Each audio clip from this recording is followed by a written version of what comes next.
Bonjour à tous, bonjour, bienvenue sur le morning. Le morning, il est 8h pile. 8h pile, nous sommes pile au rendez-vous. D'ailleurs, je vais vous faire un point sur aujourd'hui, ce jeudi 28 décembre 2023. Nous nous situons à Lyon pour ce Francis V, une nouvelle fois, comme la fresque peut le montrer. Aujourd'hui, on a un pic à 12 degrés à 15h. Également, la même température à Paris. La différence qu'à Paris, nous apercevons les rayons du soleil. Ici, Kyochi, des nuages.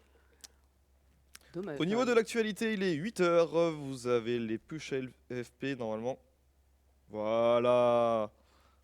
Alors laissez-moi checker parce que... Petit souci d'écran peut-être. Non, c'est bon. Alors, Très bien.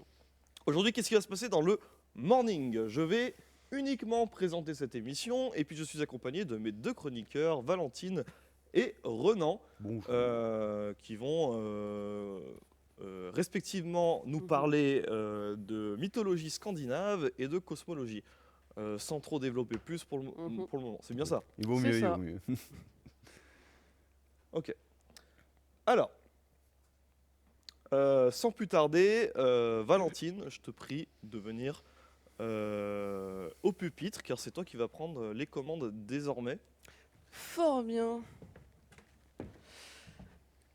Alors, en effet, on va faire une petite chronique sur la mythologie nordique, mais sans passer par les bases, donc la création des mondes, etc., qu'on retrouve très bien sur Internet. On va plutôt prendre un axe assez spécifique, à savoir, alors est-ce qu'on peut avoir, s'il vous plaît, l'écran avec les magnifiques petites slides que j'ai préparées, s'il Ça vous va plaît. arriver. Moi, ça va arriver. En tout cas, là, voilà, c'est magnifique. Voilà, parfait. Donc, à savoir les animaux cute dans la mythologie nordique. Alors, c'est un titre un petit peu what the fuck, mais on va quand même apprendre des vraies choses là-dedans. Donc, je vais vous prendre un petit peu à partie, si vous le voulez bien, pour commencer. Il n'y a pas de quoi s'inquiéter. Il y a des débats là-dessus, là? Il n'y a pas de débat, c'est juste pour introduire un petit peu le sujet. J'ai préparé. Hop, alors si. Ah, ça fait pas droite-gauche. Si je peux Avec avoir la la souris, suite. peut-être? Avec la souris, peut-être? Oh, voilà, donc on a 3 dieux et différents animaux. Il s'agirait juste de relier les dieux avec les animaux. Qui là sont. Alors là, du coup, j'ai pris des représentations fait exprès, Plutôt fantasmé, oui. plutôt fantasmées et qui parlent à tout le monde pour les dieux. Mais après, on va avoir les bonnes images d'époque pas très. Je pense que tu devines les lieux déjà, non? Celui du milieu, comment ça? C'est Odin? Non, on a Oui. Thor, Odin. Thor, Loki. Odin, Loki, ouais. Moi, je sais qu'il y a une histoire avec Loki et le cheval. Ah bon? Pour moi, Loki, c'est le serpent, hein, c'est quelqu'un de sournois. Ah bah après, il y a 3 et 5, donc il peut avoir deux trucs. Hein. Oui, oui, clairement. Par contre, Thor, c'est qui Après, vous j'ai pouvez- aucune idée pour Qui le est un reste. poisson, finalement? Sachant que du coup, vous vous doutez bien qu'il y en a qui sont liés à plusieurs animaux. Hmm. Ok. Non, bah mettons le serpent et le cheval sur Loki. Hmm. Mhm. La chèvre, moi j'aurais mis du coup Odin. C'est un bouc. Ouais. Pardon. Et puis loup et poisson sur Thor. Loup et Ouais, je poisson. crois que Du c'est coup- bon, on va partir là-dessus. C'est un Loup loup. et poisson. Oui, c'est un loup. Le loup et poisson sur Thor, vous dites pour Odin, vous mettez quoi? La chèvre. La chèvre. Ok, qui est un bouc. Et pour Loki, Le serpent et le cheval. le serpent et le cheval. Alors pour Thor, vous m'avez dit le poisson et le loup. Oui. Hmm. Alors pour Thor, c'est le bouc, et en réalité deux. Yes. Pour Odin, oh là, c'est pas du tout les bons boutons, c'est le cheval. Ok. Donc Ah, encore raté. zut, c'était pas Loki. Krill. Et Loki prend les 3 derniers. Ah, ok. Il va y avoir beaucoup de choses, il y a beaucoup de choses C'est à fou dire en comme général j'étais à sur peu près sûr que Loki. le cheval c'était Loki, au final pas du tout. Alors, le T'inquiète. cheval, détrompe-toi, c'est indirectement Loki, mais on va pas le présenter comme ça. Ok. Mais il est très très impliqué dedans. Du coup, on va commencer par Thor et les boucs. Donc, il faut savoir que dans la mythologie nordique, contrairement aux films de Marvel où Thor se déplace avec son marteau et sa super cape et il s'envole, en fait, Thor, il se balade avec un char tiré par des boucs. D'ailleurs, dans le dernier Thor 4, qui... De Marvel. Oui, de Marvel, qui est très discutable. On voit du coup ces deux boucs géants qui se nomment respectivement Tangrisnir et Tanyasr, que je On nomme va sans ramener doute. Rémi pour parler norvégien. Là. Ah oui, c'est un comic relief dans le film. Oui, bah, ils y sont, du coup, ils apparaissent maintenant dans les films. Et donc, ils se baladent avec les boucs. Et ces boucs ont la particularité, en fait, quand Thor il a un petit creux, il peut les manger. Hmm. Donc, en fait, s'il rassemble tous les os avec Mjolnir, il peut les ramener à la vie. Très pratique quand on a une petite fringale. Et donc, il y a une histoire où Thor et Loki se baladent tranquillement. Et à un moment, ils vont faire une escale dans une famille de paysans. Et pour passer la soirée et dormir. Sauf que bah, les paysans, ils n'ont pas assez à manger pour tout le monde, surtout que Thor mange un max. Du coup, Thor leur propose gentiment bah, de prendre ses boucs à manger. Sauf qu'il leur précise que s'ils mangent les boucs, c'est uniquement à la condition de ne briser aucun os. Est-ce qu'ils vont le faire, évidemment? Oui. Non, on se doute que... Il va y Puisque... avoir un souci. Bah, évidemment, il y a un Anguille souci. sauvage. Puisque le jeune enfant, Thialfi, va, sur conseil de Loki, Loki va lui dire franchement, tu veux pas manger la petite moelle là entre les os, c'est super bon. Et du coup, c'est ce qu'il va faire, et donc il va briser un os. Let's Bravo. go. Donc voilà, premier méfait de Loki. Et donc Thor, un petit peu vénère, bah, du coup, il va faire de Thialfi et sa sœur ses serviteurs en dédommagement. Super cool, Thor. Let's go. Voilà, donc ça c'était pour la première anecdote avec Thor et les Donc boucs. si on vole ta viande, tu fais de l'esclavage. C'est Ouais. ça. Pas mal. Mais c'est ils que ont l'air de des- bien s'aimer, les frérots. C'est que des petites histoires. Ils sont pas frères. Ils sont pas frères? Non, C'est un ils sont mythe. pas frères. Puisque Loki, il vient de Jotunheim, qui est le monde des géants. Ah Ils mais sont c'est pas réel, frères. ça c'est pas que dans Marvel. Non, c'est pas. Alors Marvel a changé beaucoup de choses, comme on va le voir. Mais Attendez, mais il y ça, avait un lore ça, avant non, ils sont vraiment pas frères. C'est juste que Loki, il vit parmi les dieux, principalement pour foutre la merde, mais de base, il est pas du tout de là-bas. Mm.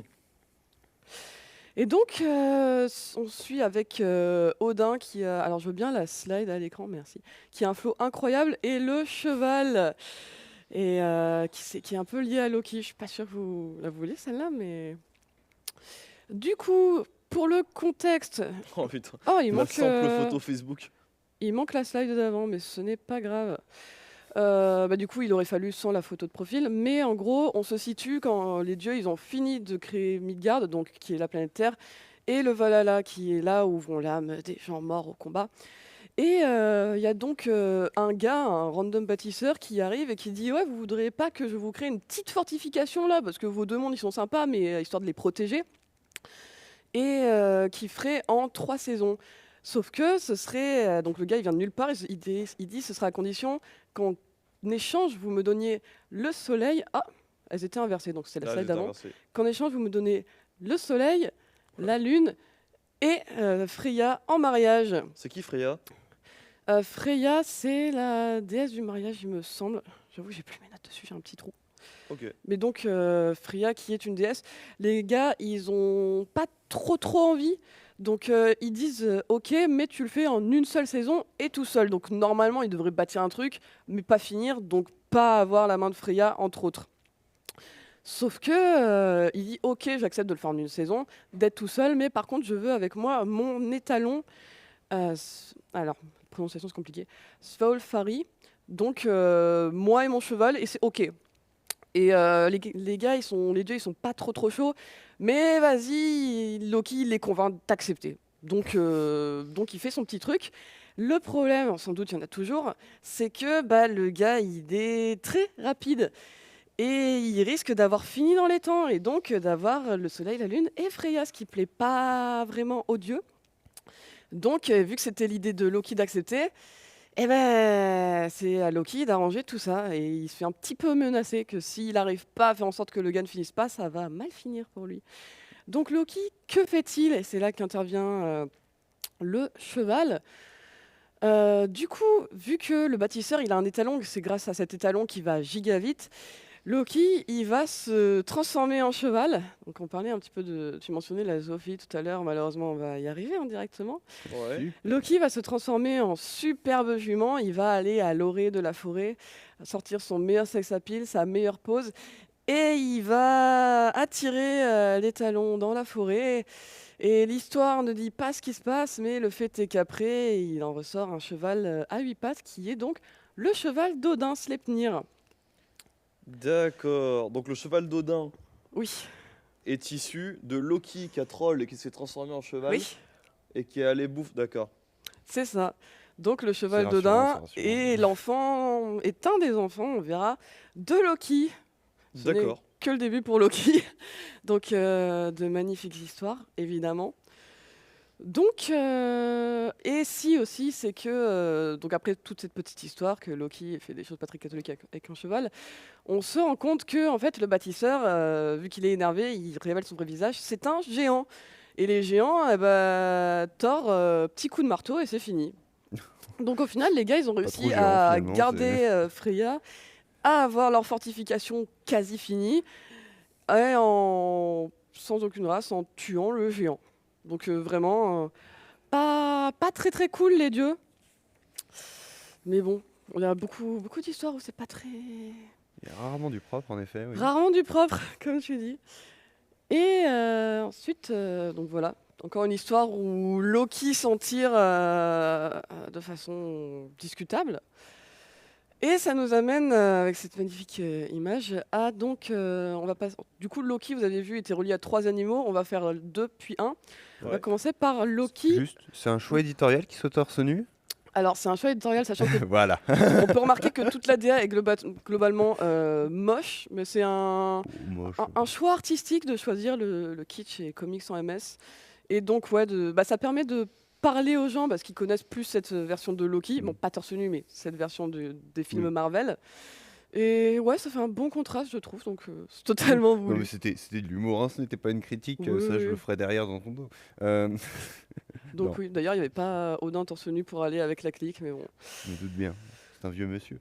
Oui, entre autres. Du coup, il avait des lunettes de thug. Pas de gérontophilie ici. Donc, Loki, le loup et le serpent. Alors, il faut savoir, on a parlé des enfants de Loki, donc avec le cheval, mais il faut savoir que ce n'est pas les principaux enfants de Loki. Loki, avec, donc pas un cheval, mais la géante Angerboda, il a eu 3 fils les plus connus. Donc, le premier qui est Jormungand, le serpent monde, qui est un serpent géant. Il est plus connu du coup dans la pop culture via sa représentation dans God of War, où il est très très stylé. C'est un peu sa seule représentation très stylée dans la pop culture. Donc un serpent géant, rien que ça. Également Fenrir, le Ah, je connais ça. loup, le loup également géant, et qu'on a pu apercevoir en coup de vent dans Thor 3, Thor Ragnarok, qui n'est pas du tout nommé. On peut croire que c'est juste un loup géant qui apparaît, mais du coup c'est un petit clin d'œil, c'est Fenrir. Et également dans Age of Mythology, on peut le retrouver. Bah également dans plusieurs... C'est pas un film, ça faut le préciser. c'est Non, pas c'est un un film jeu Age vidéo. of Mythology, mais oui, il y a la mythologie nordique dans pas mal d'autres choses. Après, j'avoue que je me suis appuyé sur les supports que moi je connais. Ouais. Et que je me suis surtout intéressé à la mythologie nordique, pour la petite anecdote, via les Marvel, un peu comme beaucoup de personnes, savoir, ils montrent une version très badass, mais qu'en est-il en réalité? Quelles sont leurs vraies histoires pas très super clean. top? Et donc, un deuxième fils Fenrir, et une troisième fille qui est également présente dans les films Marvel, de Ah bah cette oui. façon, sous les traits de Kate Blanchett, et qui, dans les films Marvel, n'est pas la fille de Loki, mais sa sœur à Thor également. Et donc, quand on sait ça, c'est très bizarre. Donc, elle n'est pas du tout la sœur de Thor et Loki et la fille d'Odin. Ah oui, c'est la fille cachée dans Ragnarok. Dans Ragnarok, oui, c'est un petit peu la ristourne de zut, on sait pas trop comment faire un film. En fait, vous aviez une sœur. Sans spoiler, parce que c'est vraiment le début du film, je sais pas si tu l'as vu. J'en ai rien à foutre. D'accord, d'accord, y a pas de souci, Mais je vais oui, en raconter fait- quand même. En gros, Non, oui, juste j'en ai rien à foutre de Oui. me faire spoiler. oui, oui. Mais Thor Ragnarok 3 commence en mode t'as Odin qui va canner parce qu'il est vieux. Mhm. Et juste avant de canner, il dit à ses fils, donc à Thor et à Loki, il fait ah oui, au fait, vous avez une petite sœur. Voilà, démerdez-vous avec, parce qu'elle est un peu vénère. Oh, il agit comme n'importe quel daron, quoi, finalement. Voilà. N'importe quel daron a une fille cachée. Mm. Discutable. On va rien dire. Mais du coup, ouais, c'est les petites libertés que prennent Marvel, pas du tout leur sœur, et pas du tout aussi sexy que Kate Blanchett, puisque, alors, l'image non plus d'avant ne le montrait pas, mais elle est décrite comme à moitié normale, va-t-on dire, et à moitié morte slash décomposée. Donc, elle serait pas aussi classe que cette représentation-là. Et, et du coup, petite transition avec elle qui est donc la déesse des enfers, donc elle s'occupe des gens qui sont canés mais de mort nulle, par exemple une maladie, la peste, tomber sur un Lego, c'est elle, littéralement. Et oui, tous les enfants de Loki, ils sont, vu qu'ils sont dangereux, ce qu'on peut comprendre, ils sont un petit peu bannis aux quatre coins du monde. Donc Jormungand qui fait le tour de Midgard à la planète Terre, qui est donc littéralement le serpent qui se mord la queue. Fenrir qui, comme il est très dangereux, il va être muselé avec un fil de soie. Et donc elle, comme j'ai dit, qui s'occupe des enfers et qui a pu faire la connaissance du dieu Balder, dont on va parler, qui va faire la transition avec Loki et donc un saumon. Si vous voulez une précision sur le poisson, c'est Loki et un C'est saumon. CRP pour les pays scandinaves. Comment ? CRP le saumon dans les pays scandinaves. hein, c'est très Oui, bien. c'est le bon thème. Donc, je parlais de Balder. Balder, c'est le dieu le plus aimé de tous. Balder, il est beau, il sent bon, il brille, littéralement. On sent Bref, là. tout le monde On l'aime. sent très fort. Comment ? Non, non, Oh, rien. on sent bien là. Là, Ah oui, ouais. qu'il est bien aimé, oui. Il est bien mis en avant, j'espère que vous aurez compris. Ouais, c'est du bodybuilding, quoi. Y a- Il n'est pas raté. Ouais, pas mal de représentations, mais toujours La très nature beau. a bien gâté, disons-nous. Oui. Balder qui est le dieu de la pureté et de la lumière. Et sa maman n'est autre que... Encore des slides pas dans le bon sens, c'est parfait. Sa maman n'est autre que Frigg, la déesse de la fertilité, qui est présentée dans les Marvel comme étant la daronne de Thor, alors qu'il n'en est rien, puisque la mère de Thor est une géante. Mais ça, l'histoire ne le dit pas. Donc, la mère, entre autres, de Balder, avec Odin, qui est la déesse de la fertilité et qui a le don de prophétie et de clairvoyance. Et que va-t-elle voir, Frigg ? Elle va voir que son fils aimé de tous, Balder, il va canner. Donc vu qu'elle n'a pas trop envie qu'il canne, elle va faire promettre à toutes les choses, donc tous les gens, l'herbe, les cailloux, le feu, la terre, Marie-Antoinette et le dauphin Flipper, de ne pas tuer Balder. À tout le monde, sauf Oggy, parce que le Guy, il est trop mime, c'est innocent, donc ça sert à rien de lui faire jurer de ne pas toucher à Balder. Erreur, on s'en doute. Vu que Balder, il est quasi invincible, maintenant, tout le monde s'amuse à lui jeter des choses. C'est clairement du harcèlement scolaire, mais la douleur en moins. On s'amuse bien dans la mythologie nordique. C'est sûr. Donc tout le monde lui jette des trucs, sauf le frère de Balder, Odr, puisqu'il est aveugle, le pauvre, il peut pas jeter des trucs sur son frère et lui faire mal. Dommage ça. Bah, Ah, non, sinon, il quel ferait du dommage, harcèlement, quoi. il ne Enfin, peut pas le logique. bully. Sauf que Loki, dans sa bonté d'âme, il va lui permettre de tirer sur son frère. Il va lui donner un petit arc, une Grand flèche. Comment ? Grand prince. Grand prince, Loki, toujours. Il va lui donner un arc, une flèche, viser un petit peu et dire vas-y, tu peux tirer sur ton frère et t'amuser comme tout le monde. Problème, c'est que il canne, puisqu'en fait, la pointe, la flèche de l'arc qu'a donné Loki, c'était du Guy. La seule chose qui n'a pas promis de faire du mal à Balder car jugée trop innocente. Donc Loki, pas Loki mais Balder, est canné grâce à Loki comme d'habitude. C'est une question. Là, la photo d'avant, Oui, c'est pas comment plutôt la mettre une photo qu'on pourrait voir dans les peintures romaines, etc. alors en fait il y a dans Enfin, les les peintures de la Renaissance qui représentent la Rome antique. dans les slides qu'il y a, en fait la mythologie nordique, pour la petite anecdote, c'est oral, c'est transmis oralement, donc il y a peu de sources et des sources peu fiables parce que c'est des bouquins écrits par des catholiques. Et il y a Ouais, peu de super. sources, il y a peu d'écrits et il y a peu de dessins. Donc en fait, les représentations qu'on a, elles peuvent avoir des centaines d'années après que les récits aient été faits. Donc ouais, il y a un petit peu de tous les styles, tout le monde a mis sa petite patte. Donc les peintures aussi ont été faites par des peintres catholiques, etc. quoi. Potentiellement, ouais. Ouais. Du coup, les peintures sont de toute époque, de tout style. C'est Très pour bien. ça aussi que j'ai compensé avec pas mal de mèmes et autres médias, Et parce qu'au Marvel qui final, est il n'y a bien pas fait, vraiment une source, et les Marvel. Donc on en est à Loki qui a buté Balder via le frère de Balder. Encore une bonne action, finalement. Sur Encore son une bonne calendrier, action, hein. toujours. Beaucoup, beaucoup. Et donc, c'est encore pas dans le bon ordre. Alors on va Y a-t-il moyen de... Oh là là. Toucher de l'herbe, en Le effet. spoil. Bonne chose à faire après. Est-ce qu'on peut me Francis. dire en régie s'il y a une petite touche magique pour accéder à l'ensemble des slides? Bah, Parce que tu du fais coup, ça échappe, hein. casse. C'est ce que j'ai fait, penses-tu? Hmm. J'ai déjà fait échappe et ça ne marche pas, ce qui est fort dommage. Si tu trouves un petit moyen, Apparemment, il faut allumer le clavier. tu veux dire que le clavier n'est pas allumé? Oui. Et peut-être sur le côté. Mais parce que ce serait dommage de En haut, à gâcher une droite. petite slide qui explique des choses là. Si on arrive à monter le bouton, c'est parfait. Est-ce que maintenant ça C'est fonctionne? bon, tu peux faire avec les flèches. Oh là là, je peux même faire avec les flèches, ce qui est encore mieux. On va juste mettre une slide avant l'autre pour comprendre, sinon on va être totalement perdu dans l'histoire. Hop là. Oula, Et c'est reparti, oui. il y a grosse ambiance là. Oula, Donc, oui. Balder canne, ce qui fait bien l'affaire de Loki, puisque il aime bien foutre la merde. Frigg, pas trop contente que son enfant y canne, qui a pas trop envie qu'il reste mort ad vitam. Elle va, alors, on dirait pas comme ça, mais elle va aller envoyer un messager au royaume de Elle. C'est Elle. Vous voyez, Kate Blanchett, c'est Oui. Elle. La fille de Loki.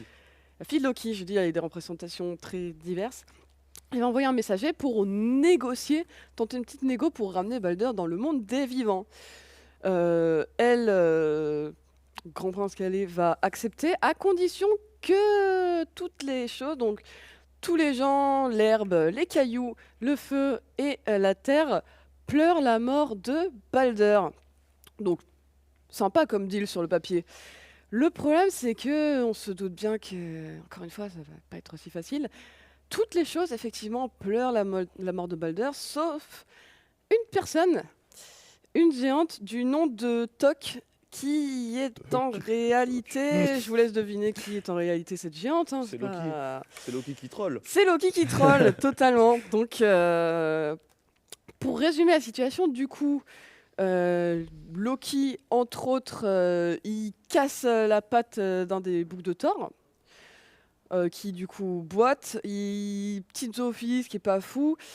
Après, il y a d'autres histoires dans la... Je te casse une jambe et puis après, wow, ça part au lit. Non, elle résume le cheval, le coup du cheval. Oui, Ah le oui, coup du ok, cheval. non, non, ok, c'est Oui, bon, oui. tout va bien. Ce qu'on a jusqu'ici, sachant que ça, ce n'est que les histoires que j'ai abordées, mais dans la mythologie nordique, entre autres, Loki, il rase aussi la tête de la femme de Thor, Sif, qui a la longue chevelure dorée et a plus. Hmm. Il vole aussi les pommes d'immortalité qui donnent, donc vu que dans la mythologie nordique, les dieux sont mortels, il faut qu'ils bouffent des pommes pour être immortels, il les vole. Et ça, ce n'est qu'un petit échantillon du palmarès de Loki. Ils sont mortels et du coup, ils vont en Valhalla. Ou c'est que les humains qui vont au Valhalla. Tout le monde va au Valhalla. Ok, donc y compris les dieux quand ils meurent. Après, ce serait à vérifier, mais il me semble que tout le Ok. monde va au Valhalla. Et donc, il a bien foutu la merde. Et là, c'est la mort de Balder qui est le gars le plus aimé de tous. C'est un petit peu la goutte de trop. Donc, les dieux, ils vont le pourchasser, tout simplement. Et c'est encore pas le bon ordre, me semble-t-il. Ah là là. Après, le On aurait pu se mettre résultat un gros son. est Ouais. le même. Oui, c'est vrai qu'on a pu mettre de la musique. Ouais, c'est Donc pas une voilà, on passe de ça à ça. Tout le monde veut la peau de Loki. Tous les dieux veulent le buter mais il ou l'a au cherché, moins quoi. Ouais, un peu mérité il a- quand même. un peu Il a cherché. transformé on le peut dire. harcèlement scolaire en meurtre. Enfin, C'est vrai Imagine, que ce serait ça dans la réalité. Hein. alors une anecdote. c'est vrai que dit comme ça, pas top. Du coup, comme on a vu avant, Loki il décide de se casser avec ce magnifique montage de Maître Games. Il va aller dans la montagne, s'isoler pour ne pas être retrouvé par tout le monde. Il va s'isoler dans une maison quand même avec 4 murs, 4 portes pour histoire de voir tout le monde parce que il est fouteur de merde mais il est pas con Loki. Pas trop envie qu'on l'attrape. Et Loki, il va passer ses journées transformé en poisson. Il vague comme ça dans la rivière au calme. Sauf que le problème, c'est que les dieux, ils vont le retrouver. Les dieux, ils vont le choper. Et les dieux vont l'emmener dans une petite grotte très sympathique au fin fond de nulle part. Mm. Mais ils ne vont pas emmener que lui, si seulement. Il va emmener le serpent. Si seulement ce n'était que ça.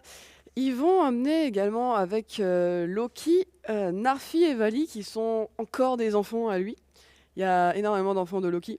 Ouais. Donc ils vont emmener Loki et ses deux petits-fils dans la grotte. Sauf que Narfi, Vali, ils vont le transformer en loup. qui va bouffer son frère. C'est toujours très fun. De la Ouais. suite dans les idées, hein, clairement, pour les tortures. Ouais, pour les tortures, ils sont assez pas mal d'imagination. Et donc, Narfi qui est cané, ils vont utiliser, vous voyez, comment ils vont attacher, voyons, Loki à des rochers. Ils vont utiliser les boyaux de son fils. De la suite dans les idées, comme tu disais. Mhm. Sympa ça. Très Vous avez fun. là de bon matin, là. De- Oui, de bon matin, j'espère bon que boudin vous ne blanc. déjeunez pas, parce que vous ne déjeunerez plus. Donc, on a Loki amené dans une grotte, attaché avec les boyaux de son fils à 3 énormes rochers. Et donc, comme vous avez pu le voir, il y a un petit serpent au-dessus qui crache son venin, qui est fixé bien au-dessus de Loki. Et donc, un venin corrosif, donc fait un peu mal. Mais heureusement, Loki a une femme dévouée du nom de Sigyn, donc à ne pas confondre avec Angerboda, qui est sa maîtresse avec qui il a eu 3 horribles enfants. Elle, les juste, bonnes pommes, elle, son rôle, c'est d'être là pour Loki. Elle enlève avec une petite bassine le venin, elle le récupère pour pas qu'il tombe sur Loki, sauf que au moment de vider la bassine, évidemment, bah, ça tombe sur lui, donc il douille quand même un max, le pauvre, et il va douiller jusqu'au Ragnarok. Donc c'est la slide où Loki est dans la merde. Et donc jusqu'au Ragnarok. Et donc au Ragnarok, c'est donc la fin du monde dans la mythologie nordique. Enfin la fin du monde actuel, puisque quelques dieux vont quand même, et humains, vont rester en vie et vont fonder le nouveau monde. Ce sera le moment où on va retrouver Balder qui sera revenu du monde des morts, une fois que tout le monde sera cané. Il aura D'accord. enfin un free pass. C'est ça, il sera enfin libéré. Donc le Ragnarok, où c'est le moment où tous les enfants de Loki qu'on a mis de côté, et inclus Loki, vont se venger de tout le monde. Donc on voit sur ce petit dessin le serpent Jormungand, le loup Fenrir, et Loki. Tout le monde va se battre et tout le monde va canner dans la bataille. Et donc voilà, c'était 3 petites histoires sur la mythologie nordique via les animaux mignons. Pas si mignons que ça au final. J'espère que vous avez adoré. Bah écoute, t'es pile dans les temps, c'était trop bien.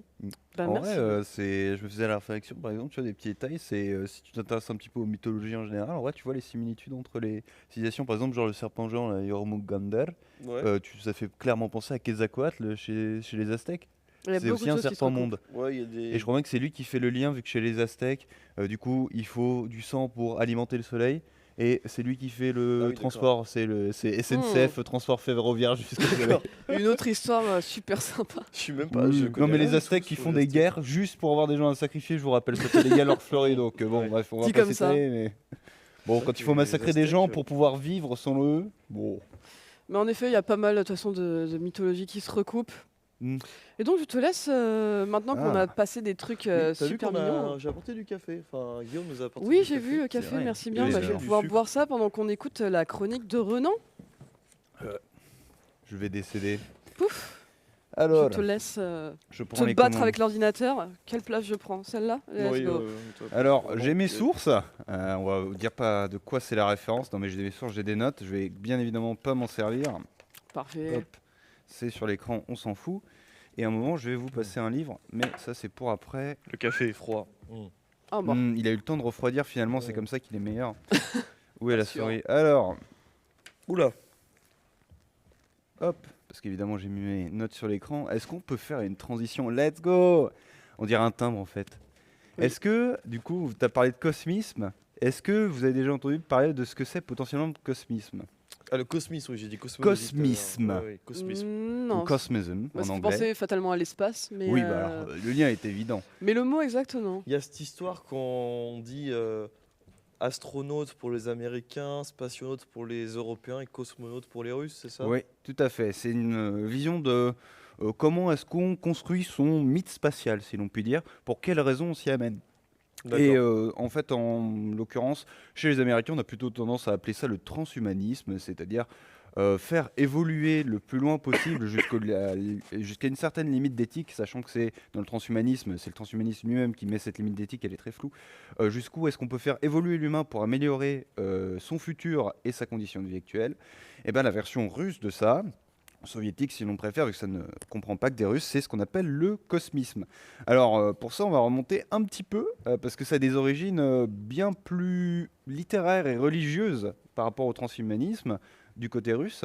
Ça remonte par exemple à des auteurs comme Dostoïevski. Dostoïevski, vous avez peut-être lu quelques bouquins, auteur Là, comme prolifique du mouvement réaliste. D'accord.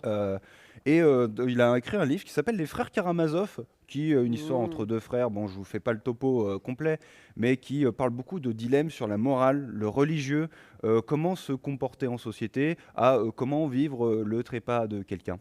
Et ce qui nous intéresse dans Les Frères Karamazov, c'est que on va commencer à mélanger religion et spiritualisme. Spiritualisme, c'est-à-dire c'est aller un petit peu plus loin que sa foi, si l'on peut dire, sans forcément aller coller avec l'hérésie, mais bon, peut-être des orthodoxes, des catholiques orthodoxes un petit peu durs sur les côtés vous feront dire que c'est de l'hérésie, mais il s'agit d'aller un petit peu loin que sa foi normale et se dire qu'est-ce qu'il y a après la mort, est-ce que les gens, est-ce que je peux retrouver l'âme de quelqu'un, etc. Mon grand-père qui est mort il y a 6 mois, est-ce que je peux lui passer un petit phone call là sur la table de spiritisme Ouija. Bref, c'est se poser ce genre de questions. Et ce qui est intéressant avec Dostoïevski, c'est qu'il n'est pas tout seul. Bon, au-delà du fait qu'il a influencé beaucoup d'auteurs en même temps ou après lui, et lui-même est la preuve d'influence littéraire qui date à Catherine Legrand, etc. Bon bref, on va pas revenir là-dessus. Il revient à la charge dans ce livre-là, et quand il en parlait, il en faisait la promotion, parce que les frères Karamazov, même pour l'époque, c'est un hit. Alors un hit réservé à ceux qui savent lire, c'est-à-dire Ouais. dans la société russe Mhm. des années 1880, pas grand monde finalement, hein, une société qui possède encore le servage. Le servage. Euh, Servage. Voilà, le C'est-à-dire servage, c'est-à-dire le modèle médiéval de fonctionner, c'est-à-dire que le Ah oui. paysan appartient au seigneur local. D'accord. Voilà. Mm. Donc pour ce qui est du siècle de l'industrialisme, je pense qu'on peut passer à côté. Hein. Ouais. Ce sera fait sous l'ère soviétique, ça. Mais il en parle, et il parle par exemple de Soloviev, qui est un monsieur qui est né, je crois, en 1847, il est mort en 1900, il est mort assez tôt. Et non, il est né en 1853, il est mort à 47 ans. Bon, bref, passons. C'est un monsieur qui a un peu une tête un petit peu chelou. Si je peux vous montrer Soloviev, c'est clairement l'idée même qu'on peut se faire visuellement d'un savant fou, finalement, Vladimir Soloviev. Voilà. Là, au niveau... Ah oui. Voilà, si vous me dites que ça, Ah. ce serait Rasputin Il y Undercover, a une je petite crois. vibe d'Einstein. Mais c'est pas le cas. Mais Soloviev, c'est quelqu'un qui est un peu comme un théologien et qui s'attorde avec Dostoïevski à dire quelque chose. Dostoïevski nous dit Soloviev et moi croyons en tout cas à une résurrection réelle, littérale, personnelle et au fait qu'elle se fera sur la terre. On en vient à un sujet très important qui touche n'importe qui. C'est que quand quelqu'un qu'on aime meurt, bah, on a envie qu'il revienne. Alors, il y a des gens qui disent qu'il faut faire le deuil, il y en a qui disent que ce serait bien que ça arrive.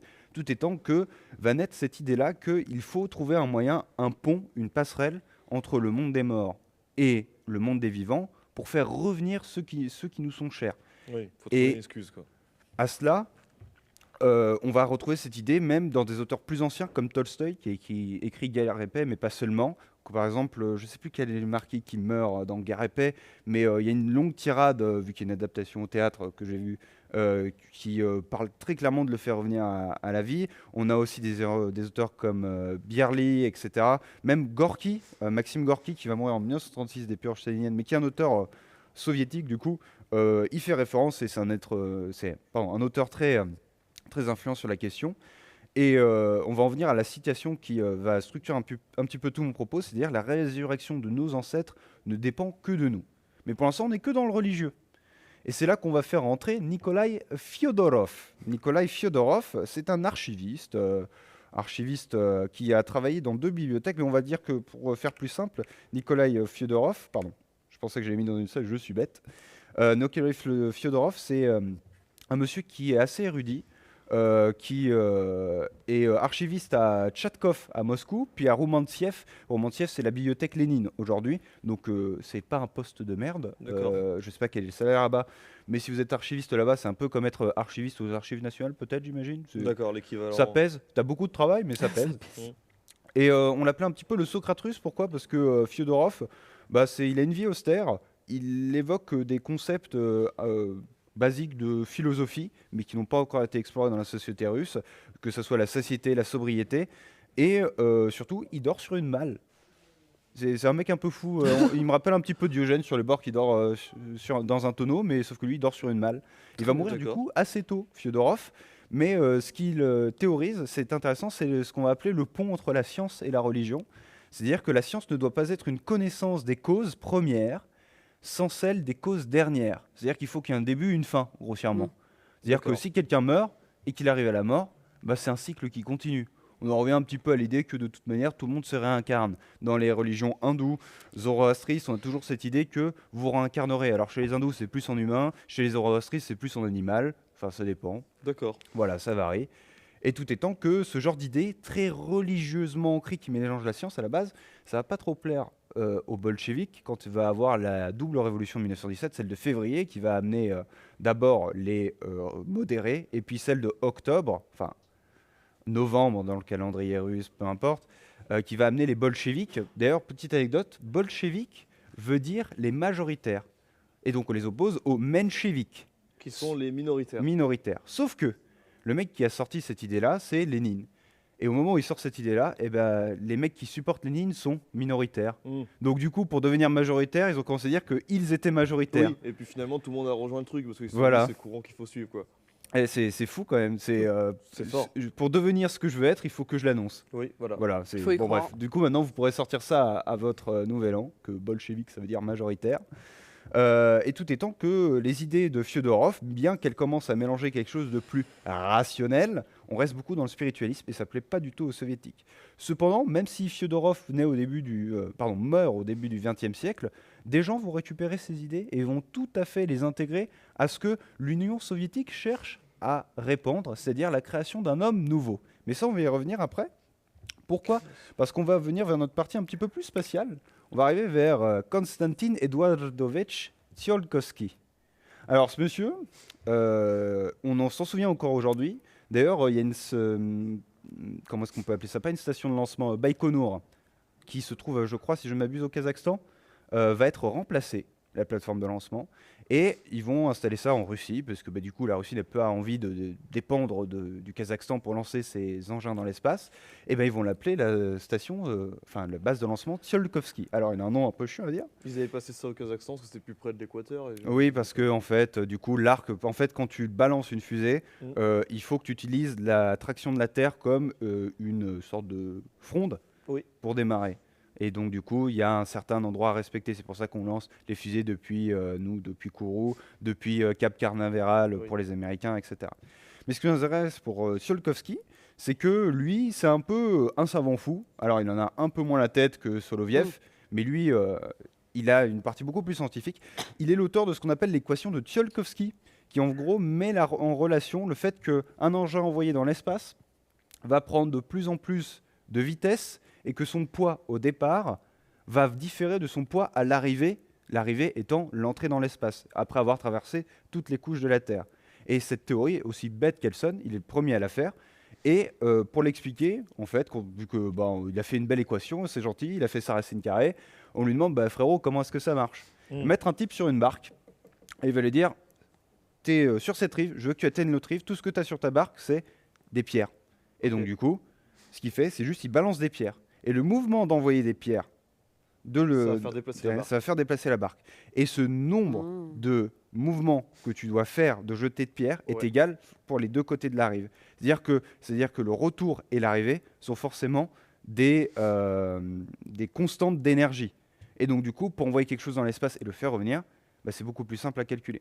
Tsiolkovsky, il est connu pour être un petit peu un savant fou, surtout parce que c'est le premier à faire des fusées dans son pays. Il faisait des fusées en bois. Il a théorisé les fusées au propergol liquide, qui est un mélange d'hydrogène H2 tout court, donc le truc qui explose dans certaines voitures, et un autre composant chimique dont je ne me souviens plus le nom.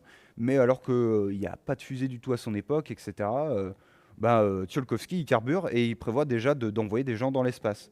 Et en fait, Tsiolkovsky il fait pas ça juste parce qu'il a envie d'envoyer des gens dans l'espace.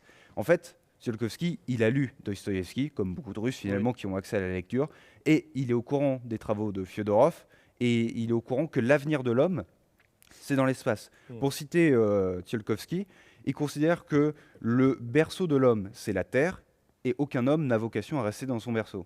C'est-à-dire que pour lui, il faut peupler le cosmos. C'est une idée qui va revenir souvent. Tsiolkovsky, il va mourir en 1935. Il n'aura pas le temps de voir l'exploration spatiale. Mais quand on lui demande, sous l'Union soviétique, quand est-ce qu'on pourra envoyer des gens dans l'espace, il dit le prochain Komsomol. Le Komsomol, en gros, c'est un peu les scouts soviétiques. D'accord. Donc la prochaine génération de scouts, pour lui, pouvait aller dans l'espace. Si on fait le calcul rapidement, au moment où il parle des années 20, Donc on Dire tombe que aux années 60. dans les années 50, ça devait arriver. Il s'est raté à 10 ans près, mais clairement, Oh, ok, belle t'es pas perf. loin. Propre quand même. Belle perf.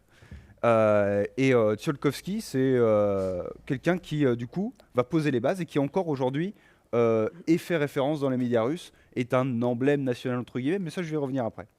Vient celui qui va finalement théoriser complètement ce qu'on appelle le cosmisme. Il s'appelle de Vladimir Vernadsky. Alors, il est ukraino-russe. Pour cette émission, on va rester entre les deux. Il y en a qui disent qu'il est ukrainien parce qu'en fait, il y a un doute sur sa parenté. D'accord. Donc on va pas trancher ici. Mais en tout cas, fait, il est soviétique. oui, il est soviétique, c'est très bien dit comme ça. Mais on l'appelle le père de la science soviétique. Pourquoi? Parce que c'est un monsieur, c'est un chimiste qui s'intéresse beaucoup à ce qu'on appelle la biosphère, et je vais y revenir dans un moment.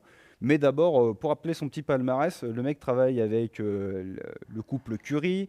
Il a une certaine expertise de tout ce qui est la chimie au niveau de la molécule, au niveau de l'être humain. C'est-à-dire qu'il sait très bien comment est-ce qu'on arrive à faire des antibiotiques, comment est-ce qu'on arrive à choper des maladies, etc. Il est capable de créer peut-être une petite bombe avec des virus dedans, il pourrait très bien le faire. Il est aussi très compétent sur le domaine de la radioactivité. Et d'ailleurs, il va participer au programme nucléaire soviétique qui va permettre aux soviétiques d'avoir la bombe nucléaire en 1949, soit très peu de temps après les Américains, ce qui va réellement lancer la guerre froide, après ce que j'ai dit l'année dernière, la chute de la Tchécoslovaquie du côté des Rouges, etc. Bref, la création de l'OTAN. Ça, c'est la bombe atomique pour l'Union soviétique, c'est-à-dire que les Américains n'ont plus le monopole sur le monde sur pouvoir annihiler quelqu'un. Oula, il y a plein d'anecdotes qui me viennent en tête sur la guerre de Corée, mais on va éviter de faire des blagues Oula. dessus. Peut-être une prochaine chronique. Non, mais c'est juste, durant la guerre de Corée, vous avez le général MacArthur, un mec qui fume une pipe comme ça. Attendez, je pense qu'on peut vous le sortir. Oh là oui, on veut voir la dégaine. Il a vraiment une dégaine incroyable. MacArthur. General MacArthur, voilà. Normalement, il est dans son jus finalement. Voilà. Ah, Cette oui. photo oui, est très vraiment. connue. Voilà. Et ce Oh, le mec-là, petit on style fait à la la guerre de Popeye, là. Corée parce que, en gros, la guerre de Corée, grossièrement, ça se passe comme ça. La Corée du Nord déclare la guerre à la Corée du Sud. Ils les tabassent un petit peu, ils les repoussent, ils prennent Séoul. Sauf que du coup, une coalition internationale, dont majoritairement sponsorisée par les États-Unis, arrive et repousse les Coréens du Nord dans leur territoire. Sauf que du coup, après, la Chine, avec 800 000 soldats, arrive et fait « Attendez les gars, on débarque ». Et donc du coup, il les repousse beaucoup plus loin. Et c'est à ce moment-là que MacArthur passe un petit coup de téléphone à Eisenhower, ancien général de la Seconde Guerre mondiale, qui est actuellement président des États-Unis en 1956. Ah oui, c'est vrai. Et il lui fait « Bonjour général, qu'est-ce que vous voulez ? Combien de bombes atomiques pour la Corée, s'il vous plaît ?» Combien il de voulait fois vous parlez raser de le votre truc. là Sauf que Eisenhower s'est clairement dit ça sent mauvais, même si l'URSS n'est pas impliqué dedans, il est clair que le régime communiste chinois, si on envoie de la bombe atomique sur ces hommes, bah, ça va mal se passer. Bref, MacArthur mériterait sa propre chronique à part, un petit peu comme Patton finalement. Hein, mais, Ah oui, Patton, je connais. oui, j'ai une autre anecdote qui vient en tête. Bah, ça viendra plus tard si on doit Oui. combler, si le jamais Vas-y, Lego vas-y. n'est pas prêt, mais voilà. Tout étant que Vernadsky, lui, il va théoriser du coup les théories des sphères. En fait, depuis un moment, dans les gens qui écrivent sur le cosmisme, il y a pour eux une autre dimension qu'on appelle la noosphère, N-O-O, sphère. Ok. Et c'est la sphère de la pensée. En gros, pour Vernadsky, il y a la lithosphère, c'est-à-dire la croûte Mhm. terrestre, la biosphère, la sphère de la vie, l'atmosphère, l'air ambiant, la technosphère, la sphère des activités humaines, ce que l'humain produit, donc il y a un caractère social à cette théorie, Ok. la prise en compte de l'impact humain, ce qui est une théorie qui, pour l'écologie d'aujourd'hui, est important. Et enfin, la nosphère, c'est-à-dire la sphère de la pensée.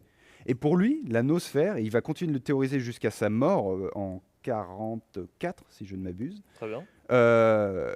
pour lui, les morts ne sont pas complètement morts, et il y a moyen qu'en passant dans le cosmos, on puisse récupérer les êtres qui sont morts, rattacher leur âme à leur corps. Récupérer, donc vraiment les ramener quoi. Oui, et rattacher l'âme à un corps, ça sous-entend le conserver. Et là, on va arriver à un petit truc. C'est que vous vous souvenez, qu'est-ce qu'il y a sur la place rouge? Non. Oula. Il y a dans un tombeau réfrigéré. Oula. Mais oui, depuis Oh, Bob 1924. Latipa, lui. Lénine ne voulait pas être momifié. D'ailleurs, même Trotsky voulait l'incinérer. Il considérait que bon, bah, les gars, le conserver, c'est vachement païen un petit peu. Enfin, Mhm. on Mais est du des, coup, D'accord. faut tout on est des considérer, orthodoxes quoi. modérés, faisons pas ça. Sauf que, qui est-ce qu'il y a autour du tombeau de Lénine, à part des gens qui le vénèrent à fond? Bah, il y a aussi des cosmistes. Mm. Des gens comme que j'ai cités tout à l'heure, comme Bierly, Maxime Gorky, Lunacharsky, qui est un monsieur écrivain qui a beaucoup influencé le communisme, c'est un peu le monsieur culture de l'Union Ils sont soviétique. enterrés avec ces gens-là, c'est ça? Non, non, Et c'est ils juste sont- ces gens-là sont autour du tombeau de Lénine. Ah d'accord, ok. Quand il faut choisir qu'est-ce qu'on fait de Lénine. Et ben c'est eux qui vont clairement influencer le fait que Lénine, il est momifié encore jusqu'à aujourd'hui. Ouais. Alors à l'époque, clairement, il est momifié dans l'idée qu'on pourra le ressusciter un jour. Mhm. Aujourd'hui, bon, c'est un symbole de nationalisme. Mais il est Personne n'a- toujours actuellement. Oui, il est bien conservé, etc. Je crois qu'il y a une vidéo qui traîne sur YouTube qui date de 2005 où il faisait une démo de comment est-ce qu'il restaurait l'intérieur de Lénine. Parce qu'en Oh. fait, l'extérieur est vachement propre encore. L'intérieur, t'as beau faire ce que tu peux, le Mais mettre... il est momifié, il est pas cryogénisé. Non, non, non, non. Par exemple, il y a des sociétés qui proposent ça de nos jours, de te cryogéniser. Ce qu'ils font Oui. en fait, c'est qu'ils vident ton corps de tout ton sang et ils mettent un liquide cryogénique qui Ah. permet en fait à ton cerveau, à tes muscles, à tes terminaisons nerveuses, ou du moins ce qu'il en reste, hein, à ta mort, d'être plutôt pas trop endommagé par le Ouais, froid. ça Et bouge le pas, froid quoi. fait le reste du travail, c'est-à-dire la conservation. Voilà. D'accord. Et du coup, ce monsieur Vernadsky, on peut dire qu'il est responsable du fait qu'on a retrouvé Lénine dans un tel état. Alors, au-delà de ça, ça permet du coup de supporter l'idéologie marxiste-léniniste qui veut créer un homme nouveau soviétique, et ça on va venir dans un instant. Mais au-delà de ça, là où de base l'idée n'était que du spiritualisme et était une idéologie à part, très rattachée à la religion, avec un petit peu de science grâce à Fyodorov, eh ben, le régime communiste, du fait de ses élites intellectuelles, même si elle tendait à les éliminer parce qu'à bas la bourgeoisie, va complètement s'en imprégner et va faire évoluer son système. On en arrive à ce qu'on appelle le Soviet New Age. Oula. Qu'est-ce que c'est le Soviet New Age? Le Soviet New Age, c'est l'après-guerre, après la Seconde Guerre mondiale. Là, je vais me baser sur ce que dit monsieur Michel Etchaninov, qui a écrit ce très bon bouquin dont je vous parlerai après, Lénine a marché sur la Lune, qui est un monsieur qui est très calé en philosophie en France, et du coup en culture russe en général, et qui nous dit que après la Seconde Guerre mondiale, la foi finalement, entre guillemets, dans le système marxiste-léniniste, eh ben, il s'est un peu pété la gueule. Ok, on a gagné les gars, mais il faut reconstruire le pays.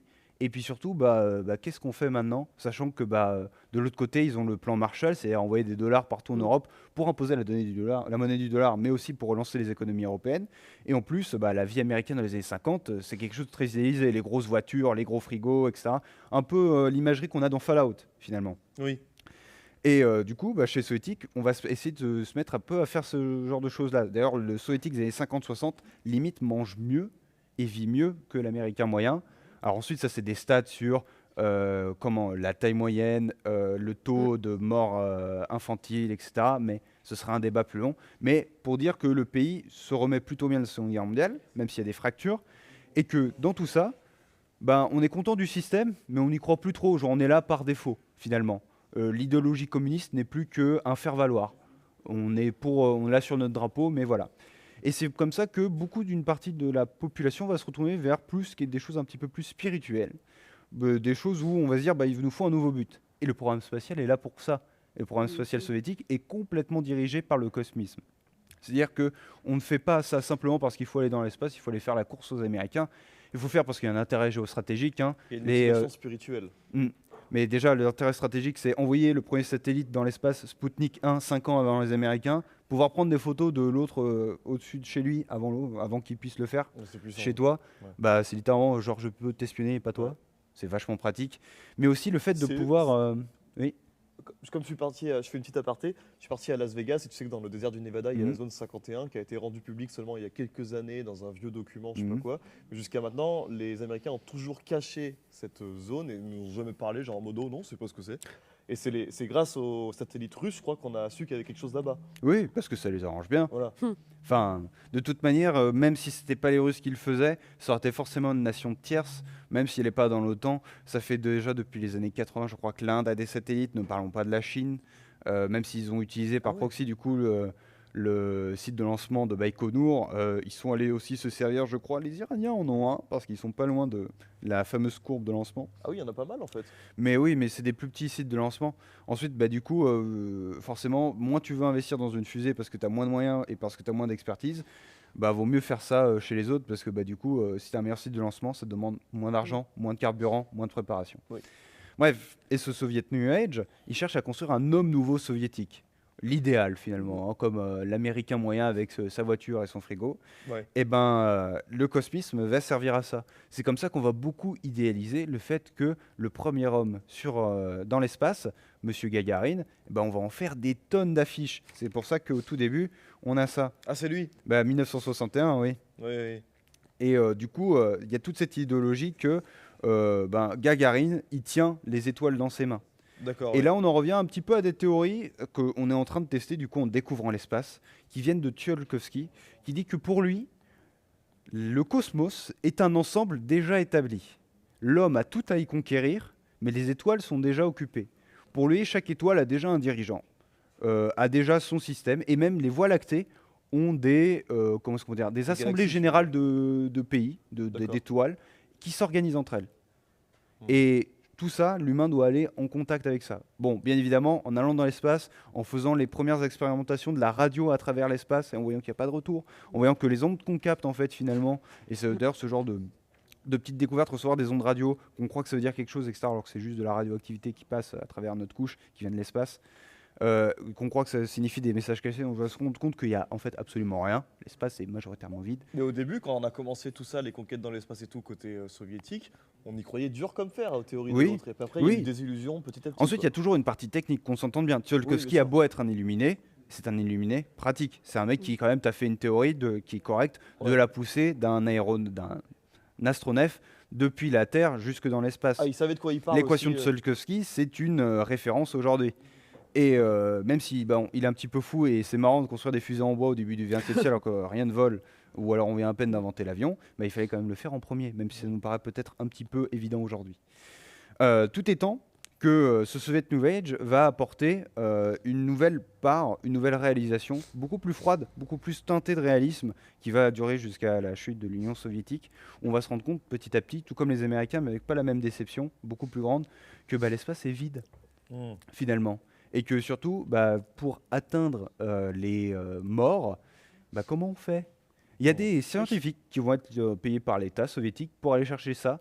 Et c'est, je ne sais plus comment est-ce qu'il s'appelle, c'est Kovalsky, un scientifique renommé qui travaille à l'université d'État de Moscou. Vous savez, le gros bâtiment, là, Lomonosov, voilà. Je vais D'accord. peut-être vous montrer Lomonosov, c'est impressionnant. J'ai pas en tête là. On va pas encore parler d'architecture, mais Lomonosov, c'est un J'adore très beau ça. bâtiment. Ça a été construit, alors, ça porte le nom, Un chimiste. mais c'est surtout parce que c'est un banger d'architecture. Ça pèse, hein, Ouais, Lomonosov. si, c'est stylé. Ah oui, C'est très stylé. D'ailleurs, si vous voyez ma souris, là, c'est le bureau de Staline. Voilà, c'est terminé. d'accord. C'était la Précisément petite anecdote. Oui. Bref, il avait son bureau là-bas. Mais tout étant que c'est une très belle preuve architecturale de construction soviétique. Et c'est surtout ici que va se produire la plupart de la pensée soviétique cosmiste. Et du coup, j'en viens à ce que je disais. C'est que ce monsieur-là, il était chargé de littéralement voir comment est-ce qu'on pouvait faire survivre l'humain. Il est en partie responsable de certains programmes qui vont permettre la cryogénisation que l'on connaît aujourd'hui. D'ailleurs, petite référence pop culture, vous savez que dans Star Wars, Han Solo est cryogénisé. Oui. En fait, le mec qui a réalisé les effets spéciaux pour ça, c'est un immigré d'origine russe D'accord. qui y est arrivé dans les années 60 et qui du coup a fait naître ce sorte de marché de la cryogénisation. D'abord pour de l'alimentaire et ensuite pour les êtres humains. Oui, il passe de Ensuite, l'un à l'autre l'époque, comme ça. même dans les années 80, les premières structures pour la cryogénisation, ça donne quand même beaucoup d'électricité, surtout un certain savoir-faire au niveau de la conservation des parties du corps, surtout le cerveau, qui est une zone encore aujourd'hui pas très explorée, on va dire. Ça pose beaucoup de questions. Et jusque dans les années 80, c'est financé par l'Union soviétique. Hop là, je vois pas ma souris, c'est très compliqué, j'aurais dû soulever ma feuille finalement. Ça peut Les être choses utile. pratiques et les plus simples à faire sont les plus compliquées. Ensuite, on va faire une petite partie Oh, let's go. architecture. Mm. Alors, moi, je vais vous filer un petit livre. On va pouvoir passer en caméra générale qui s'appelle Cosmic Communist Construction Photographed. Oh là là. Alors, il y a 3 langues dedans, hein. Il y a du français, anglais et allemand. Et c'est des bâtiments qui ont été construits sous l'idéologie cosmiste, ou tout du moins qui sont d'influence. C'est un joli livre. Par exemple, je vais vous proposer Wow. de commencer page 132 à l'Académie 132. des sciences de Moscou. Il n'y a pas noté les pages, c'est parfait. Ah si, si. Si, c'est marqué en Certaines bas. ne sont pas numérotées. Et pour nos spectateurs, je vais me permettre de vous faire 132, on y est. une petite image. l'Académie des sciences de Moscou. Je pense que vous reconnaissez Non, mais de toute façon, il va montrer. tout à fait une pour architecture un petit peu spéciale. Ah oui. Voilà, on est sur quelque Ah, chose cette partie. qui identifie très clairement le Soviet New Age. On dirait Et- la tour de la terreur. Hein. Oui, Ah, une petite. il y a, petite il y a vibe. vraiment cette idée qu'on peut jouer ce qu'on veut avec le fait de l'électricité ça fait peur, le haut qui est très cuivré, etc. Ouais. On se croit un petit peu genre avec Nikola Tesla, je fais charger des charges électriques juste pour faire des arcs électriques et impressionner les gens. Sur un bâtiment. Nikola Tesla, c'est le type, si vous savez, qui pour prouver l'intérêt du courant alternatif avait pris 2 sphères et avait fait passer le courant devant lui. Parce qu'en face de lui, il avait Edison qui soutenait que le courant continu, Oui, il y avait la guerre entre plus les deux. faible et du coup moins dangereux, était plus utile. Et ben non. Et donc du coup, Nikola Tesla il disait bah regardez, c'est pas dangereux. Hop, zzz, très fort. Et Bref. Tout étant que on a aussi pas que dans le milieu universitaire que on a ce genre de choses, on a le musée Lénine de Tachkent. Alors vous allez me dire mais qu'est-ce qu'il fait, pourquoi est-ce qu'il nous montre ça? Alors, en fait parce que là il y a une influence de religion et pas précisément avec la religion musulmane. Voilà.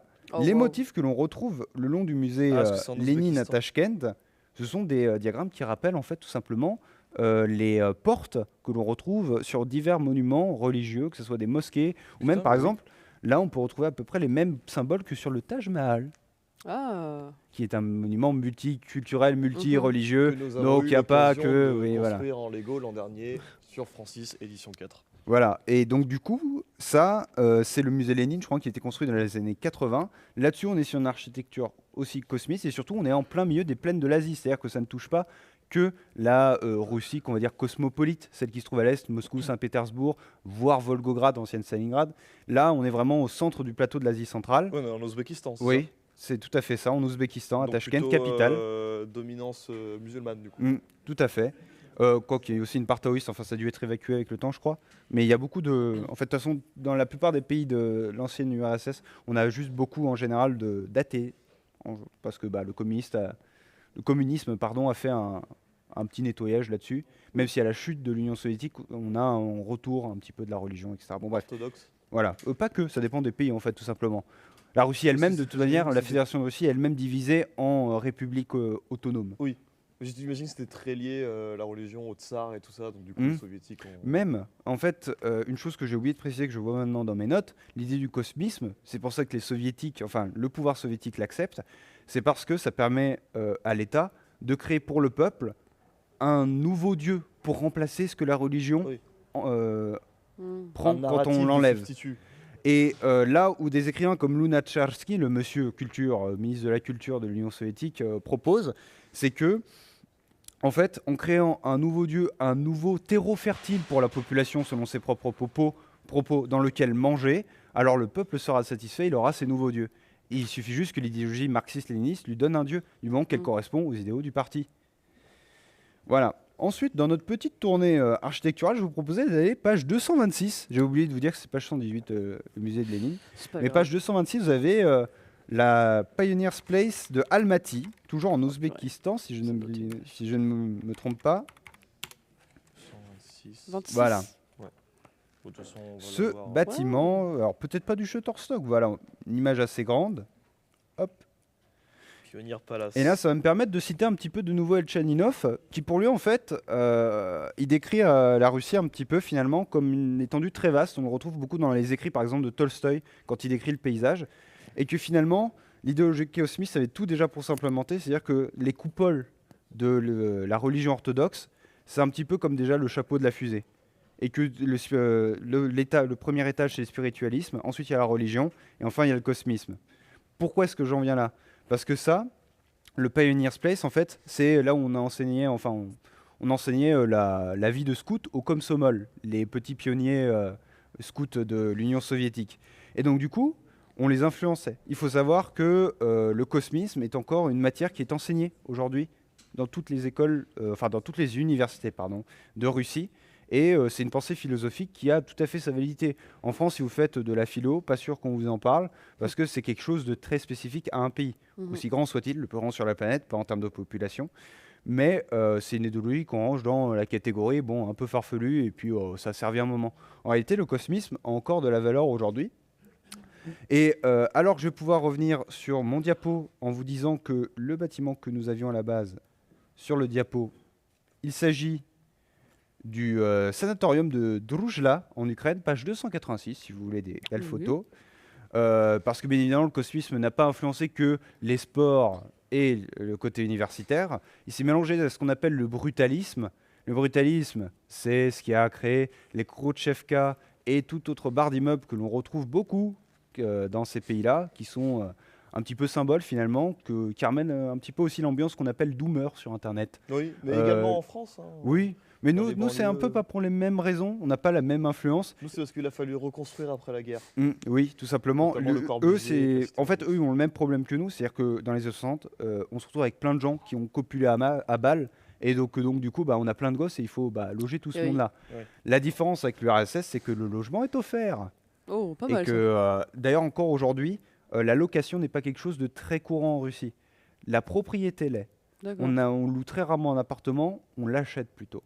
Et donc du coup, ce genre de bâtiment, les Khrouchtchevka, etc., bref, qui dépendent à quelle époque il est construit selon le dirigeant sur lequel vous vous trouviez, Khrouchtchev, du coup les années 70, transition vers les années 80, on se retrouve avec différents bâtiments qu'on retrouve comme nos barres d'immeubles, mais aussi ça, des bâtiments qui, esthétiquement, on peut dire que c'est un peu douteux, et à la fois ça a son propre style finalement. Mais ça, du coup, c'est pas un Et- bâtiment spécial, c'est juste un bâtiment comme les autres. En fait, ça, c'est un sanatorium. Et sauf que l'architecte de ce sanatorium à Druzhla en Ukraine, qui se trouve sur les bords du lac à côté du Dniepr, je me retrouverai pas le nom, c'est pas grave.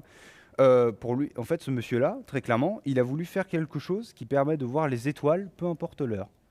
Un observatoire, Mmh. finalement. Oui. Alors que c'est un sanatorium, frérot. Quel rapport avec les étoiles? J'en ai rien Oui. à foutre. Et bref. On en retrouve dans, même par exemple, si vous allez à, comment ça s'appelle, en Slovénie, en ex-Yougoslavie, alors que c'est un pays qui n'était pas très très connu pour son amitié avec l'URSS, bien qu'étant communiste, on retrouve par exemple des bâtiments qui sont aussi sous l'influence cosmiste, par exemple l'hôtel privé de Tito, le long de la mer en Slovénie. Je me souviens plus de son nom, donc je ne serais pas capable de ressortir la photo, mais ça aussi c'est un bâtiment totalement tourné vers le ciel. Et c'est une logique qu'on voit dans beaucoup de bâtiments. Tout étant qu'on va venir à la dernière partie, c'est-à-dire que qu'est-ce qu'il en est aujourd'hui? On se retrouve avec une Russie qui du coup a mal vécu la sortie de l'URSS et aujourd'hui on a ce qu'on appelle le poutinisme, c'est-à-dire un étatisme beaucoup plus ancré après le laisser-aller des années 90 qui a raté, si on peut se permettre, la main libre du marché n'a pas fonctionné là-bas. On se retrouve avec deux idéologies qui s'affrontent, le cosmisme et le transhumanisme. Certains les lient, certains ne les lient pas. Le transhumanisme, on peut dire que c'est la Californie, c'est la Silicon Valley. Ouais. C'est là où on développe de nouvelles technologies. L'avènement de l'IA très récent et le fait du transhumanisme, le fait que des multimilliardaires fassent développer des choses qui sont à la limite de l'éthique humaine, mais qui le fassent quand même avancer la vie humaine, entre guillemets, dans sa qualité, dans sa manière d'y réfléchir, dans sa manière de la vivre, parce que l'IA est un game changer, clairement. Enfin, ChatGPT pour tricher, c'est con, mais ça change la vie Oui. pour pas mal de gens, on pourrait dire ça comme ça. Et ben, ça vient de là-bas. Et de l'autre côté, le cosmisme, on pourrait croire qu'il est totalement effacé, mais non. Par exemple, en 2011, sur la tombe de Tsiolkovsky, Vladimir Poutine allait rendre un hommage. Et c'est suite à ça qu'il a dit que la prochaine station de lancement s'appellerait Tsiolkovsky. Le Ah oui. cosmisme, C'est encore bien là, quoi. oui, même au-delà que ça soit bien là, c'est que l'idéologie cosmiste, c'est une idée qui a été forgée par les idées qu'elle a traversées. C'est une idée souterraine, comme dirait Elchaninov. Dire que pendant tout ce temps, elle s'est influencée de la religion, elle s'est influencée des écrits de Dostoïevski, de Gorky, de Luchanarski. Et enfin, sous le communisme, elle s'est mélangée au marxisme-léninisme. Elle est devenue une idéologie d'État. Et encore aujourd'hui, le cosmisme, certes, on ne croit plus à la partie spiritualiste en disant oui, il faut faire revenir les morts, etc. Ça, c'est passé de date. Par contre, Ok. le fait de faire évoluer l'homme vers quelque chose de mieux, un peu de l'eugénisme finalement, Oui. et c'est là qu'ils se Ouais. rejoignent avec le transhumanisme, ils ne sont pas tout à fait d'accord sur la question, c'est que ça, c'est encore au programme d'actualité. Encore aujourd'hui, par exemple, on a Vladimir Poutine qui va lancer des fonds de recherche, même en pleine guerre de l'Ukraine, pour aller faire développer des nouvelles nanoparticules qu'on serait capable d'injecter dans le sang pour te réparer le poumon. Ok. D'accord. Tout simplement. Alors c'est peut-être pas une nouveauté, je suis pas sûr que ça soit une... Je crois qu'on y a déjà pensé nous en Occident, entre guillemets. Ouais. Mais pour le coup, le fait que bon, le pays est en guerre et ils ont autre chose à faire mais ils font quand même ça, la preuve que ça a de l'influence. Mm. Même par exemple, un des patrons de Google, je me souviens plus de son nom, Tim... non pas Tim quelque chose, bref, Mm. est un ancien immigré russe. Et ce mec-là qui a lancé un des programmes de lancement pour l'IA, tout simplement. Oui. Elon Musk citait Fyodor Tsiolkovsky il n'y a pas de ça longtemps. Il était à une conférence en 2016 sur le cinéma, la télé, etc. Et c'est de là que j'ai retrouvé la citation de Tsiolkovsky que j'ai pu du coup recouper, où il dit que la Terre est le berceau pour l'homme et aucun homme n'a vocation à rester dans son berceau. Une autre chose qu'on peut enfin comparer et terminer là-dessus, c'est que le transhumanisme est une idée beaucoup plus débridée qui marque de la société américaine où on laisse développer dans un coin et c'est beaucoup plus libéral, là où le cosmisme est empreint de l'idéologie étatique, autocratique du marxisme-léninisme. Ouais. Et c'est pour ça que c'est encore un emblème national. C'est pour ça qu'on n'a toujours pas déboulonné dans un sens, Lénine de la place rouge, tout simplement. Parce que c'est un symbole national. On n'a plus du tout l'idée de le faire revivre. Par contre, c'est un symbole. Et encore aujourd'hui, le programme spatial russe survit en partie grâce à ces idées-là. Et enfin, une dernière chose, c'est que l'affiche que je vous ai montrée au début, ça, on les retrouve encore aujourd'hui dans une sorte de ce qu'on appelle la Cosmo Wave, la Soviet Wave, ce genre de choses. Par exemple, si je mets Our Dream, Zanashta en russe, donc notre rêve, notre pensée commune, notre rêve commun. Ah oui, pardon, ça m'a mis un truc. J'ai rien à foutre de Our Dream at Dusk.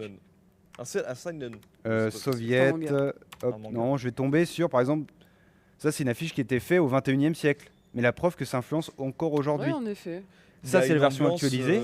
Disney, Space Mountain, tout ça. Ah oui. Mais là, si par exemple je vous fais Soviet Cosmic. Merde. C'est joli. Mais Cosmic Poster. Voilà. Là, on est. Certes, c'est plus daté dans le visuel, mais on a toujours cette idée de la Terre, quelque chose, donc l'humain dans sa sphère, qui va aller rejoindre la Lune, par exemple. Le tout premier en haut à gauche, il me régale. Oui, Slava. Voilà. Ça, c'est en avant, c'est la fierté. Voilà. Et ça, c'est le fer de lance de l'idéologie soviétique, et ça permet de donner une sorte de nouvel élan à l'idéologie marxiste-léniniste dans les années 60, alors qu'elle est en perte de vitesse auprès de la population. D'accord. Une sorte de soft power, en fait. Oui, soft power, mais qui a quand même une raison d'être, c'est-à-dire le programme spatial. Voilà. Et j'aurais pu parler de la pensée commune qui est développée par Fyodorov, c'est-à-dire en gros, tout le monde a un intérêt à retrouver ses êtres chers parce que, et du coup, ça rejoint bien avec le communisme, mais je crois bien que je vais être à court de temps. Non, vas-y, on a le temps. Ok. Fyodorov, en fait, ce qu'il théorise, c'est que dans la pensée commune, on est tous des êtres humains, donc on est tous affectés par les mêmes choses. Donc, quand on perd un être cher, ça nous impacte tous de la même manière, entre guillemets. Alors, je vous ai dit, il y a des gens qui disent, oui, il faut faire le deuil. Bon, bref, ça, c'est personnel. Mais tout étant que c'est un objectif commun. Et ça va coller très bien avec des idéologies léninistes. Il faut savoir que les gens qui ont lu Fyodorov, par exemple comme Maxime Gorky, certes ils vont mourir aux purges staliniennes dans les années 36, mais pour autant, ce sont des gens qui vont aller faire le programme scolaire des nouvelles écoles bâties. D'accord. Et des gens comme Gorky, ça a imprimé des livres et des livres qui vont leur expliquer comment est-ce que le monde fonctionne et surtout qu'est-ce que de demain sera fait. Si vous allez voir un manuel scolaire, par exemple, soviétique des années 60, vous avez une foule de références, que ce soit iconographique ou juste textuel, à Dostoïevski ou le mouvement cosmiste. Et les affiches là, que je vous ai montrées, par exemple, de la conquête spatiale soviétique à l'époque, et ben en fait, on les retrouve déjà. Ils n'ont pas pris le temps de dire oh, on va les laisser en poster, puis on les mettra plus tard dans les manuels. C'est déjà dedans. Le fait qu'en construisant le nouveau soviétique, on prépare les prochaines générations à encore évoluer pour pouvoir conquérir l'espace, c'est quelque chose qui a été préparé dès le début, et c'est quelque chose qui, selon Elchaninov, grand philosophe français, c'est quelque chose qui existait comme une sorte de messianisme depuis le début dans la société russe. C'est-à-dire que la société russe est toujours quelque chose d'à part, elle doit se réaliser, et le cosmisme était une manière de réaliser la société russe. Ça n'a pas abouti, ça s'est même pété la gueule. Pour autant, ça continue encore aujourd'hui. Pour terminer sur mes références, alors je me suis basé sur deux choses. Lénine a marché sur la Lune, la folle histoire des cosmistes et des transhumanistes russes.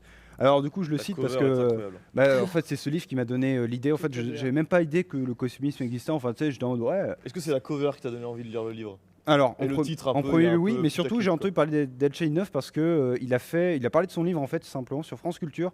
Il y a un podcast d'une trentaine de minutes où il explique pourquoi Ouais. ce livre existe et il explique comment est-ce que c'est ancré encore aujourd'hui, comment est-ce que des gens comme le patron de Google, comment est-ce que Elon Musk font des références à des cosmistes, Mm. soit parce qu'ils sont des immigrés, soit parce que simplement, en fait, cette pensée-là a encore de l'influence aujourd'hui.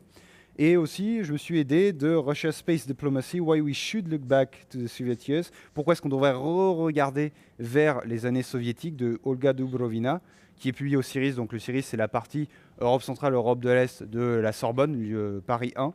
Et c'est un article que vous pouvez retrouver sur Cairn. Si vous êtes universitaire, vous avez accès normalement à Cairn gratuitement. Et vous pouvez lire cet article, vous y retrouverez beaucoup de références, tout comme dans ce livre, à des choses que j'ai faites, que j'ai essayé de résumer durant cette chronique. Voilà. Et du coup, le livre que vous avez là-bas, ça c'est une trouvaille que j'ai fait il y a de ça 1 mois et demi à la FNAC. C'est simplement de l'architecture.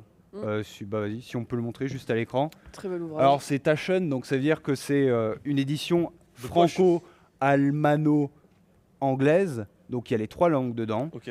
Pour autant, c'est une compilation à peu près de tous les bâtiments cosmistes importants qui ont été construits, que ce soit des églises tout simplement, des vitraux, à la partie, là on est sur le resort, donc ça c'est ce que j'ai montré juste avant, c'est tout ce qui est station balnéaire, etc. Je le montre pas du bon côté, mais bref, ce que je vous ai montré là. Ce livre est plutôt cool, il est un peu cher, mais c'est du imprimé plastifié, donc si vous voulez vous Oui, le faire, c'est plutôt il est sympathique. très beau, donc franchement, ça vaut le prix. Voilà. Et Non, puis, mais contrairement on à va des bien livres, voir ce que le cosmisme va nous donner les années suivantes, même si, à mon avis, la guerre en Ukraine a ralenti les choses. La Russie envoie toujours des choses dans l'espace. Et même si elle a beaucoup moins de partenaires qu'auparavant, parce que maintenant, les nations émergentes comme l'Inde, la Chine n'est même plus une nation émergente à ce stade-là, ont leur propre station de lancement, ou ont leur proxy pour faire ce genre de choses. Et on se retrouve toujours à envoyer des choses dans l'espace. Et surtout, avec par exemple la lancée récemment du télescope Hubble, où on a pu avoir des premières images haute définition de certaines parties de l'espace, mais on peut se permettre encore de rêver. Certes, l'univers est vide, mais on ne sait pas totalement de quoi il est fait. Et du coup, là, il faudrait faire une référence à la matière noire. Pourquoi est-ce qu'il y a des trous blancs en plus des trous noirs? Comment est-ce que... Trous blancs. Oui. Alors, je ne veux pas partir là-dessus. Non, Lisez mais- Marco Rovelli, c'est un excellent astrophysicien qui Oui. fait de la vulgarisation. Et puis, ça vous ira très bien. Voilà. Très bien, merci. Voilà. Merci bien pour cette chronique. Et Je vais prendre un peu le relais le parce livre. que du coup j'ai eu le temps de m'informer un peu parce que tout à l'heure je vous ai promis un petit point info. Mhm. Pas vraiment d'actu en réalité, si ce n'est le décès de Jacques Delors qui était Oui, hier. président de la Communauté européenne de 85 à Ministre 95. sous Mitterrand. François Mitterrand, effectivement, grand politicien de la gauche française et surtout européenne finalement, qui nous a quittés, bon, à un âge... Il y a aussi Patrick Buisson, enfin je crois que c'est Patrick Buisson, conseiller de Sarkozy, qui est mort à 74 ans il y a de ça quelques jours. Et c'est lui qui écrivait ses discours. Voilà. Ah oui, Voilà, tout c'est simplement. vrai qu'il écrivait pas lui-même... Voilà, donc à chaque fois que vous avez vu peut-être Sarkozy faire une référence, genre la double ration de frites, peut-être que c'est pas Buisson qui l'a écrit finalement, c'était de l'impro. Bizarrement. Voilà, sinon dans l'actualité, pas grand-chose. On vous rappelle que Pôle emploi devient France Travail à partir du 1er janvier, également que des projets de taxis volants à Paris seront mis en place pour les JO 2024 et que Novak ça Djokovic et Simone Biles ont été sacrés champions des champions 2023 monde par le journal L'équipe. On va laisser l'antenne pour les Lego, la traditionnelle émission de Francis depuis le début de Francis, Mhm. mais cette fois inédit puisqu'elle est animée par Moé ainsi que son frère Andy, qui là ils ont un sacré morceau On puisqu'ils va voir vont- s'il Ah, score oui. mieux que sur Overcooked en tout Ouais, cas, hein, et parce puis que on reste un peu dans le Normalement. domaine de l'espace puisqu'ils vont monter le Razor Crest qui est un vaisseau de la licence Star Wars. Donc Il a l'air je crois que très, les très deux beau. sont très fans de Star Wars, donc ils vont pouvoir nous en parler longuement. Voilà, donc on va leur laisser l'antenne. On se retrouve après une courte page de pub et de bande-annonce. Comme d'habitude, est-ce qu'on est prêt en régie pour pouvoir lancer la bande-annonce? Allez, c'est bon, on se retrouve tout de Au suite. revoir.